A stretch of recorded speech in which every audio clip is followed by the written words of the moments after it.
नमस्ते दोस्तों। आज का एपिसोड है जवाब तो देना होगा। तो शुरू करते हैं मशहूर शायर के एक शेर से, जिन्होंने कहा है, इश्क वो आतिश है गालिब, जो लगाए ना लगे बुझाए ना बने। लगाने के चक्कर में या धनवान बनाने के चक्कर में सब कुछ गवा दिया गया, और जब बात बुझाने की आई तो मतलब कोई कार्रवाई नहीं किया गया।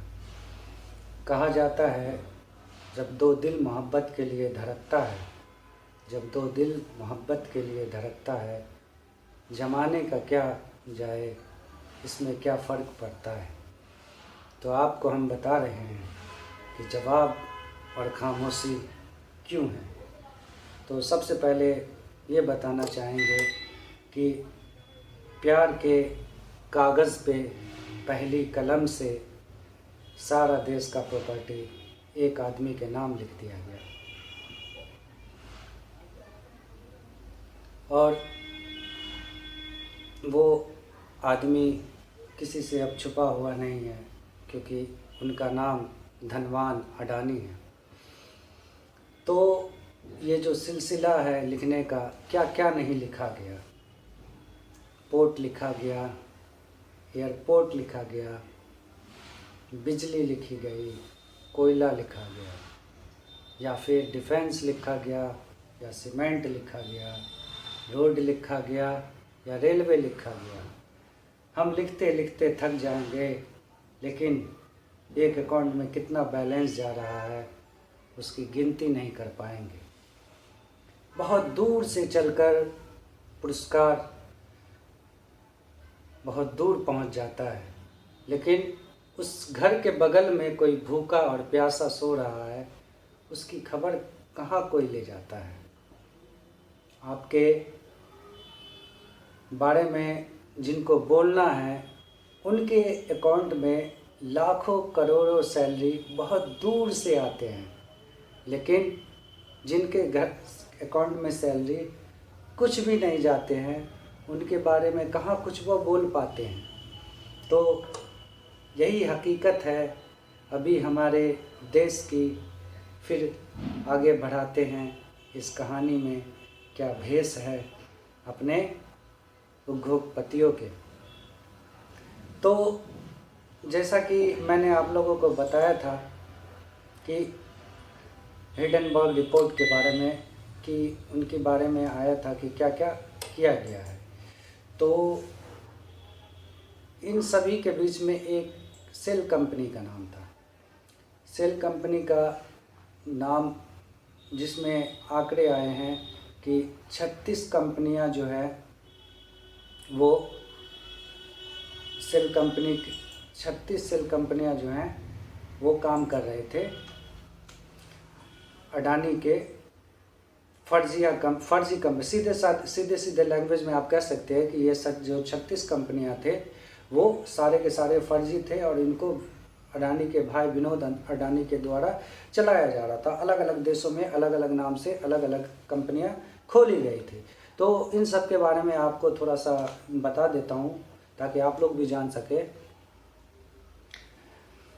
36 में जो विदेशी सेल कंपनी का आंकड़ा आया है, जिनको गौतम अडानी के भाई विनोद अडानी के संचालन में इन सभी कंपनियों को उनके शेयर खरीदकर उसका भाव बढ़ाया जाता था, और अडानी को दुनिया का सबसे बड़ा धनवान बनाने का लक्ष्य रखा गया था। सवाल यह है कि अगर आपके व्हाट्सएप मैसेज पे कुछ फॉरवर्ड आता है, उनको पढ़कर सब कुछ बता दिया जाता है, लेकिन इतने बड़े सेल कंपनी के इतने सारे पैसा उन पर चुप्पी क्यों साध लिया गया, खामोशी इतना क्यों डाल दिया गया, या फिर कोई निगरानी करने वाला क्यों नहीं था। तो पहला कंपनी जो है इलारा 27,000 करोड़ अडानी की कंपनी में निवेश किया। दूसरा कंपनी है अलबुला इन्वेस्टमेंट, 12,846 करोड़ अडानी की कंपनी में निवेश किया। तीसरा जो है Asia investment corporation, 9,808 crore Adani के कंपनी में इन्वेस्ट किया।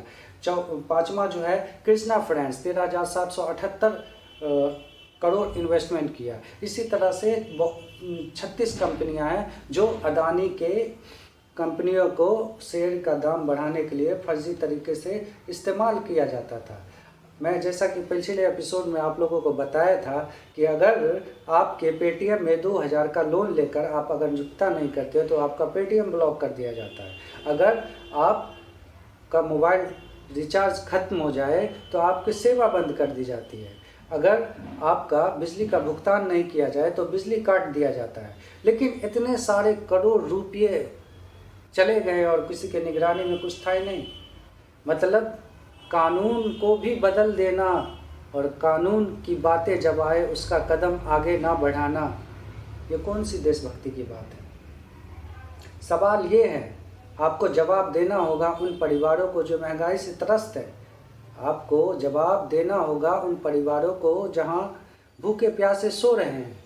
आपको जवाब देना होगा उन परिवारों को जो पढ़े लिखे बच्चों को बढ़ाकर रोज़गार के लिए तैयार किए लेकिन रोज़गार नहीं मिल रहा है।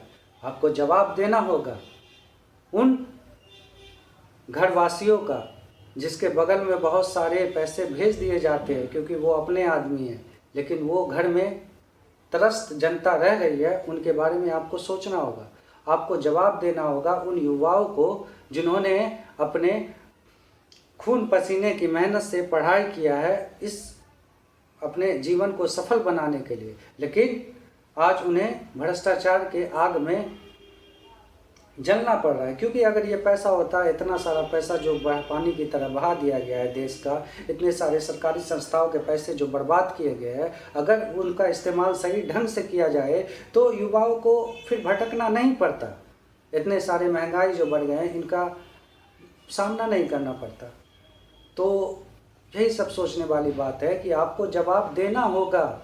कैसे एक अमीर आदमी से पे कार्रवाई करने के लिए सरकारी संस्थाएं डर रही है।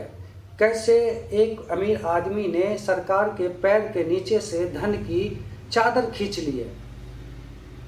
कैसे एक अमीर आदमी ने सारे सत्य को झुठलाकर झूठ का पहाड़ बनाया है धन का।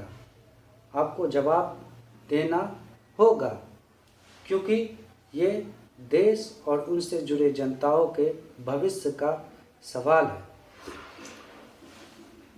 तो यही सब बातें मैं आप लोगों के सामने रखना चाह रहा था और बहुत सारे मैसेज आए थे मुझे, तो मैं बताना चाहूँगा लोगों को, since there are too many